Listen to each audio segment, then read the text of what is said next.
In the middle of the 14th century, a time when knights in shining armor were more than just fairy tale figures, a great soldier named the Captal de Buch met a tragic end. This story is not just about one man's fate, but about how the failure of technology and the stubbornness of kings can shape the course of history. Imagine a world where massive cathedrals could touch the sky, looms could weave intricate patterns, and windmills could grind grain, but where ships still struggled to sail against the wind. This was the world of medieval Europe, where the Captal de Buch's story begins. Edward III, the King of England, was planning a grand naval expedition to France. His fleet was supposed to be a show of force, a demonstration of England's might, but the ships were ill-equipped. They lacked the fore and aft rig and the swinging boom, simple innovations that would have allowed them to sail more efficiently, adapting to the direction of the wind. This technological oversight had dire consequences. While Edward's fleet floundered offshore, the French were reclaiming La Rochelle and its surrounding lands. It was during these skirmishes that the Captal de Buch, one of England's greatest soldiers, was captured.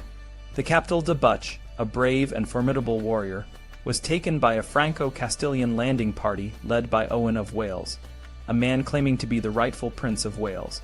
Despite his valiant efforts, the Captal was overpowered in a night battle illuminated by torchlight. This capture shocked the knightly world. According to the rules of chivalry, captured knights were usually held for ransom. But Charles V, the King of France, had other plans. He was determined to keep the Captal in prison, a decision that would have far-reaching consequences.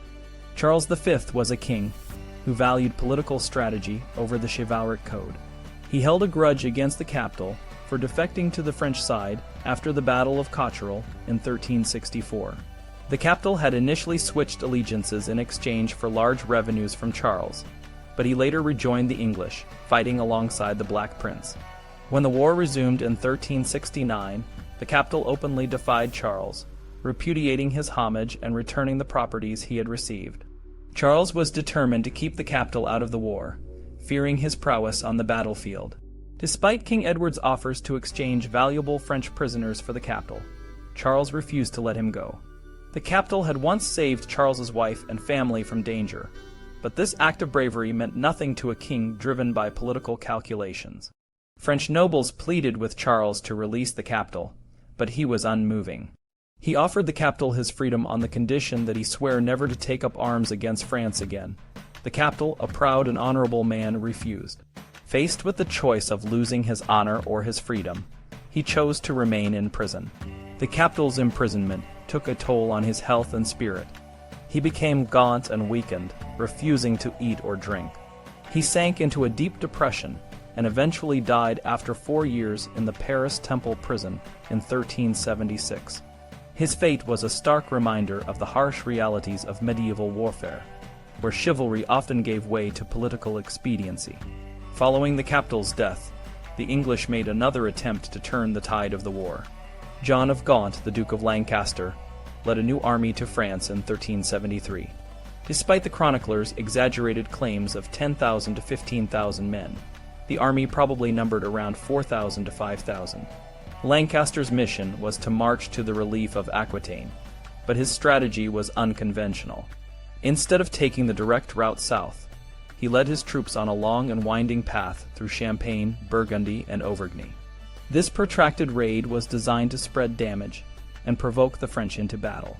However, the French, under the command of Charles V and Bertrand du Guesclin, refused to engage in decisive battles. They followed a strategy of attrition, allowing Lancaster's army to wear itself down. The English troops faced harsh conditions as they marched through the cold and rain.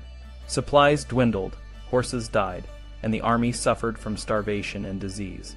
Local resistance and ambushes further decimated their ranks.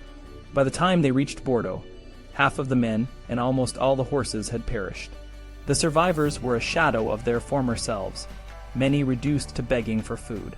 The failure of Lancaster's expedition marked a turning point in the war. England was left with only a fraction of the territories it had once held in France.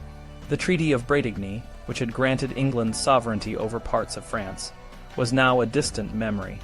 The English lacked the financial means to maintain an army abroad, and could not hold territories whose populations were hostile. The French, on the other hand, had successfully adapted to the new realities of warfare.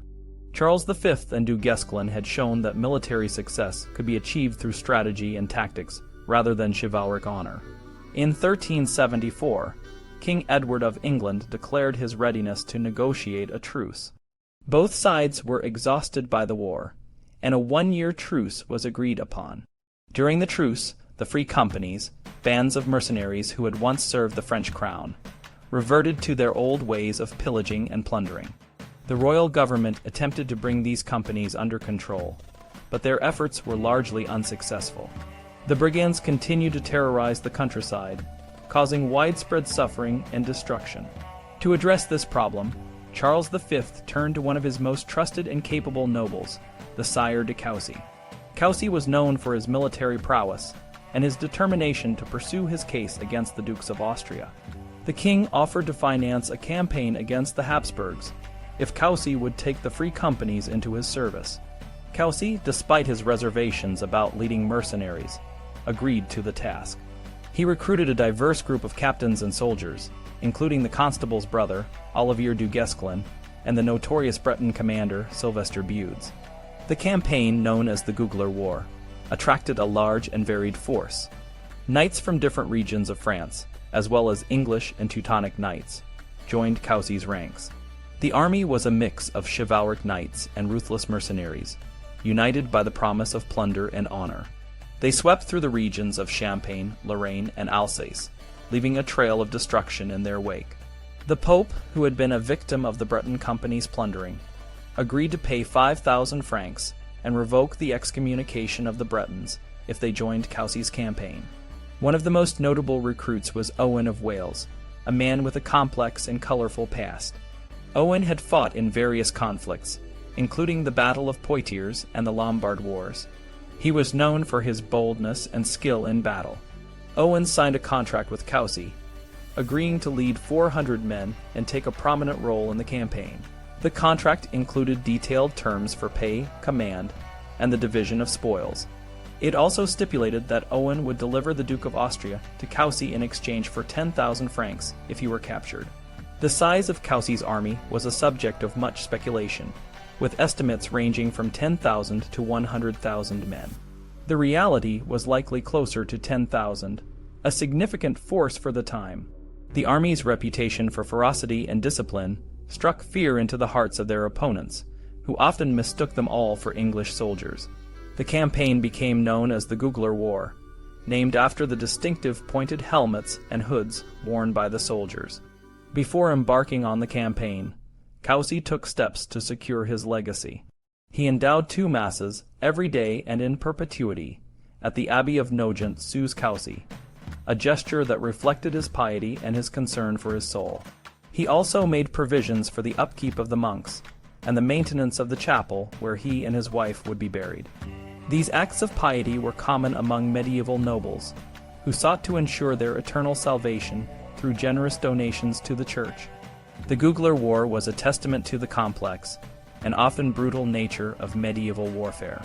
It was a time when chivalry and pragmatism often clashed, and where the fate of individuals and nations could hinge on the smallest of technological advancements or the most stubborn of political decisions.